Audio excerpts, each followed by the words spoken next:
আমি সবাইকে একটা কথা বলেছি যে ভাই আমাকে কিন্তু মানে আপনি অন্য সবার মতো করে কথাবার্তা বলে আপনাদের সাথে গিয়ে কাজ করব ওইখানে করতে পারবেন না।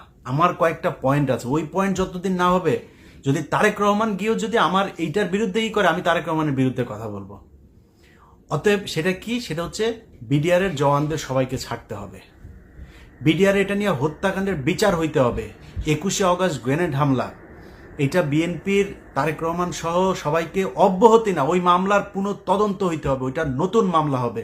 এটা কারা করেছে সেটা আমাদের জানা দরকার। আমি তারেক রহমানের কাছে অনুরোধ থাকবে আপনারা এটার অনুসন্ধান করেন। আপনিও জানেন এটা কারা করেছে, আমার কাছে ওটার সব তথ্য প্রমাণ আছে, আমি সেটা নিয়ে কাজ করছি। এই কয়েকদিনের ভেতরে ওটার ভিডিও দেখবেন আপনারা।